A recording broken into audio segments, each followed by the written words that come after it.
Pilipinas. Ako po si Yui ng What's News. Paul Soriano nag-resign bilang Presidential Advisor. Nagbitiw na sa kanyang posisyon si Paul Soriano bilang Presidential Advisor on Creative Communications ayon kay Presidential Communications Office Secretary Cheloy Garaffi. Paliwanag ni Garaffi, nagsumite umano ng kanyang resignation si Soriano upang i-prioritize ang kanyang personal commitments. Naging usap-usapan ang kanyang pagbibitiw na magtanong si Senator Aquilino Coco III kung anong ahensya ang pumondo sa slogan ng Department of Medicine. Tinanong din ni Pimentel kung nasa ahensya pa rin si Soriano. Sinagot ito ni Senator Sonny Angara na wala na ito sa ahensya. Sa kasalukuyan na wala pa umanong pumalit sa nabakanting posisyon. At para pag-usapan ang tungkol sa balitang yan, makakasama po natin ngayon si Kuya Yeri, Gama at Popoy. Ano ba talaga? Nauubos na yung unity mo. Oh my God! Ano nangyari kay Ninong? Kasi ito, walang lamat ang yun team kasi Basag na. wala na. Pero yung July pa nag-give si ang dahilan daw dahil na bagong panganak si Tony, etc. So personal commitment, tapos nagtuloy na sa yung date niya, nagtuloy na sa pagiging Rizal. Ang hirap nung gano'n, tawag dito, binigyan ka ng posisyon na pang Pilipinas, tapos syempre may pamilya ka nga na gano'n. Oo, priority mo rin yung pamilya mo, pero hindi mo basta-basta iiwanan yung posisyon mo. July pa, nung huli siyang tapos ngayon lang nasabing mag-resign na siya tuluyan. Hindi, Akala kasi kikita. Wala na siya talaga. Parang hindi na, nag-resign tapos hindi na balita. Ngayon lang nalaman ng in public. Kasi nagtanong nga kung sino daw ba yung pumondo dun sa Tapos tinanong si Soriano. Sabi wala na raw siya dun sa So, Ba't di pinalita yun? matagal na matagal. Hindi, ngayon lang, kumbaga, Parang di- binrot up na. Oo. So, bakit nga ba siya, nag-resign as Presidential Advisor on Creative, Hindi sinabi ko anong rason. Ang sabi lang Creative Communications. Creative communications. hindi sinabi yung eksaktong Pero alam nyo kasi redundant yung position niya. May PNA niya. Di ba?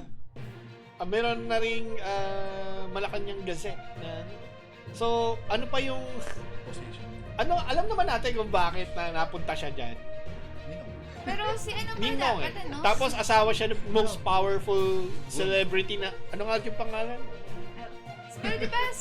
Pero nakita ko yung mga vlogs niya. Grabe, dati 2 million lagi. Ngayon, paano na? 100,000. Pero nung sa nakarang zona, dapat daw si Soriano magdadalik nun kasi nagpunta sa TV. Kasi nga, ano yung mga project niya na medyo, sabi natin, ginawan ng ingay pero backlash yung na-receive. Una, yung logo pa. Wala ka creative dun sa logo Logo ng nung department niya. Plus, syempre, redundant yung niya. Position. Yung position niya. Ano yung gagawin nung ahensya na yun? kaya ba Paano ma-justify yung budget na nilalaan sa ahensya na yun? kaya Kung ba hindi naman nakikita ang kaya kahit matagal nang wala si Soriano wala pa rin kasi mukhang wala na talagang Wala silang pag-asa Eh, ng bago. kahit naman nung umpisa yan, sinasabi na ng tao, bakit gagawa ng ganyan? Kasi redundant na yan. Kahit ngayon sa confidential fund ni Sarah, sinasabi ng mga rin, na redundant na kasi meron ng ahensyang gumagawa niyan. Oo. Diba? So, aksaya lang talaga ng taxes tong Tapos, ano yung ginawa doon sa documentary ng Wala lang. Hindi nga gumawa ng ingay. Buti pa si Sandara Park. Oo nga. Diba? Ang dami-dami niyang sabihin natin vlogs lang. Pero at least yun, hindi kasi natin pinondohan. Diba? Oo. Pero the same effect. Diba? Nag-viral pa yung top sila. Yun nga. Redundant yung position niya, pero ang tagal din niya kung tutuusin. Kung July pa siya kailan ba siya na-appoint nun? Alam ko, 2022 pa basta. last year pa. Oo, 2022 pa. So, Mag-iisang taon pa nga. Wala pa nga yata isang taon. pero may yung isang taon na yan. pero yung ganung position dapat 'di ba nababalita yun kasi direct kasap presidente. Advisor ka eh. Tinago nga. Ba't tinago? Ano? Eh kasi nga, kahihiyan din na ano, kasi hindi sila nagtagal ng isang taon. Bagay. Kaya siguro ngayon lang binanggit, kasi may dahilan dahil nga nanganak na si Tony. Eh. Pero July pa pala. Hmm. Hindi, ang ano yan. Pero isa, ano eh, sabihin natin malisyoso yung utak eh. Hmm. Bakit kaya ayaw na niya magtuloy? Kasi ginawa yung ahensya na yun para lang sa kanya. Yung paisa, malisosyo din yung utak ko. Na ano kaya? Di kaya nakuha yung gusto makuha? Under budget ba? Pwedeng ganun. Kasi naalala ko na maraming mga ano rin yung umasa na magkakaroon ng, alam niyo yung sa vlogger, yung sa mga vlogger, Gagawin reporter ng mga vlogger. yung meron nga silang ginawang parang association na parang mga pro Marcos vloggers din. Di ba nga ang naging spokesperson pa ay alay doon sa grupo na yan. Si Trixie ba yun? Basta wala rin. Nawala. Dahil balita. Oo. Naglaho. Kasi nga, mas kahit nga yung alyansa nila Gloria, nila naglaho eh. Nawala yan nung bagyo. Hindi lang. Natangay Ito, ng bagyo. di ba nga, Kasi, House Speaker si Gloria napalitan ni Martin Romualdez ngayon. Na talagang totally nawala. Tinanggal na talaga, napansin oo. ng mga tanan na wala kasi nung bagyo nga. Di ba kasi pinukumpara ng yung mga vlogger sa mga real reporter. Nung bagyo nga, asan na yung mga vlogger na papalit na raw sa mga reporters. Walang vloggers naman. Naalala ko yung SMN9 nagkaroon ng award. Tapos nung chinek ko yung award giving may issue din na for sale pala yung mga award na pinamimigay nila. Binabayaran. Kasi una, hindi naman kilala yung yung award giving body na. Tsaka, ba't nagkaka-award yung gano'n? Alam niyo bakit? Ganun. Kasi naka-pattern yan dun sa mga schemes na ginagawa sa US. Kasi sinusundan ko yung mga ganun. Alam niyo ba yung Harvard Business School? Ang nangyari, ginamit yung isa sa mga facility nila doon na parang function hall, may stage, and may podium. Doon sa podium na yun, nakalagay din yung logo ng Harvard. So, nirentahan siya for a day, and then, may dumayo na hundreds of people. Tapos, nagbibigay sila ng award. Yung pala, for sale yung time doon sa makeshift na award-giving body na yun, na meron sila time to give a speech. Tapos i-record. Yung audience, sila din yung mga magkakaroon din ng award later.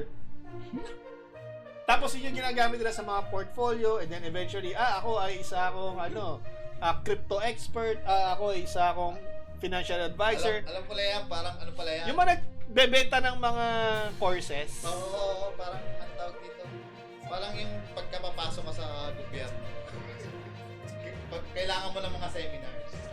Hindi ka naman dadaan sa seminars eh. Ito, reality to Kasi may mga nangyayari talagang ganyan.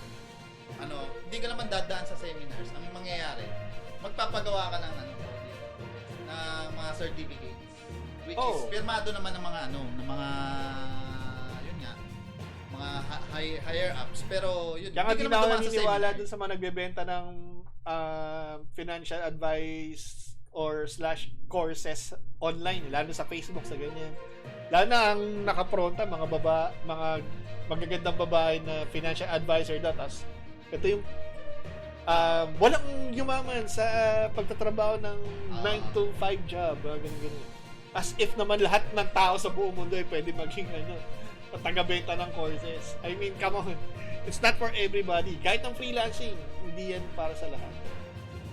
Tapos yung sasabihin na ganyan lang yung sahod mo, bubuhay ka ba yung mga ganun. Tapos iwan mo na ang trabaho mo dahil mas malaki ang Ako na, nilabang ko to eh. Nag-rally pa ako para lang maging regular, tapos iiwan ako, loko ba kayo? Buti nga, na-regular ako. Deads na ako. Biruin, may gamot ko pa lang eh. 8K a month. Reset. So, masusundan ba kaya to yung mga nalalagis na nasa Sana tanggalin na yung buong agency na yan. Sayang lang yung budget dyan eh. Pantayo na lang ng classroom. Tapos yung Unity. Wala nang Unity. Ano ka ba? Itim na lang. Itim na lang yung mga puti. Yun. Part ba ng Department of Tourism yung agency? Hindi. Kasi, Yun nga. siya, Ano pa nga ang purpose niya? Yun siguro yung bakit siya tinatanong na kung sila ba ang gumawa nun sa ano. Kung siya ba tumonto dun sa Mm. So, yun, abangan natin susunod na update kung mayroon pang malalagas. Sino ang susunod? Sino ang susunod na may eliminate na matawag sa ganun? Ilan na lang ba? Ilan na lang? Ilang weeks na lang. Sino pa ba ang nga natitira? Ilang weeks na lang ba to? Marami pa. Abangan Marami pa, natin marami. ang susunod na kabanata. At para po sa iyo pa mga update sa balita, mag lang po kayo ng What's News FPS Chance. I-click sa YouTube channel po natin. At sa mga hindi pa nakapag-subscribe, subscribe na po kayo. At yan po, maraming salamat po sa mga nanood. At next po natin ay sa Monday. So maraming salamat po at kita-kits po tayo next week para sa What's News.